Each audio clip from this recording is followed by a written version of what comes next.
Les symboles ne valent que pour ce qu'ils recèlent de sacré. Pour le reste, les métiers que l'on dit infâmes ne le sont-ils que pour les hommes qui l'exercent?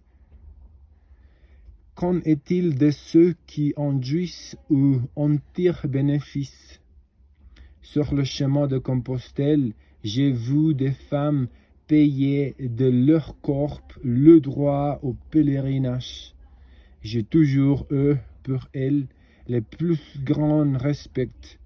Elles étaient à mes yeux infiniment plus pures que certains parmi les clercs ou les marchands qui menaient grand équipage et tyrannisaient leurs serviteurs et leur entourage tout en se livrant à leur arrogante dévotion.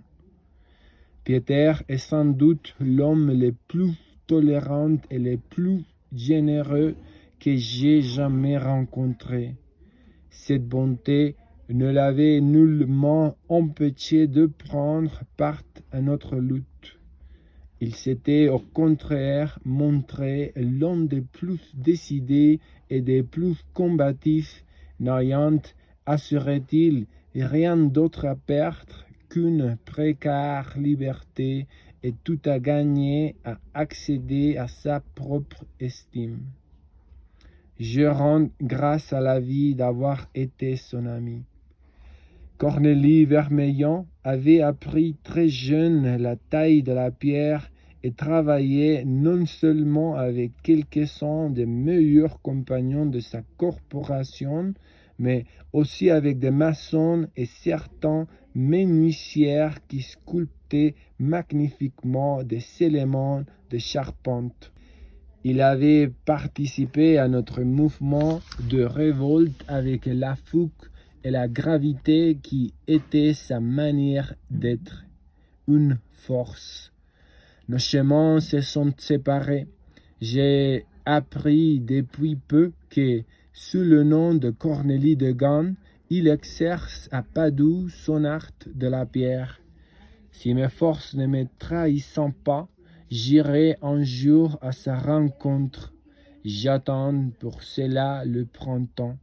Je crois que nous nous reconnaîtrons au premier regard et que nous évoquerons, lui et moi, la seule terre qui nous soit maintenant promise, ces collines de Toscane où nos jours prendront fin.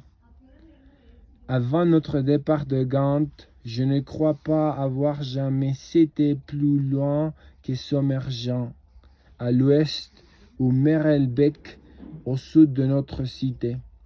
Je ne connaissais pas Bruges. La route qui s'ouvrait soudain devant nous dissimulait un mystère, une énigme, un secret que nous seuls pouvions découvrir et comprendre. Le chemin pèse autant sur le corps que sur l'âme.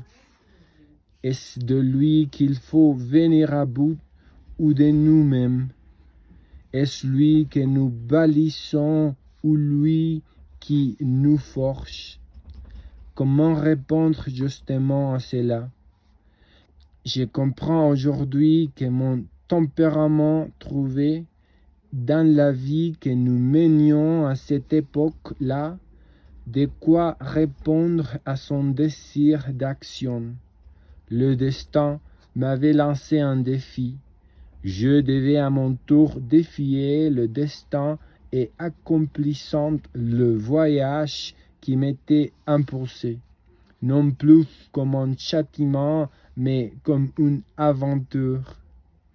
Mes deux compagnons, quoique chacun pour des raisons différentes, adhéraient à ce que nous appelâmes la loi du chemin. Qu'a-t-elle véritablement appris à chacun de nous? Si jamais l'occasion t'est donnée, Guillaume, de prendre la route, n'importe quelle route, d'aller entre matin et soir sur un chemin de vent et de ronces, de neige ou de chaleur extrême, traversant les faubourgs les plus sordides ou les mondes les plus désertés, n'hésite pas. Ce que tu y apprendras sera à l'aune de ton désir de savoir, de connaître et de comprendre.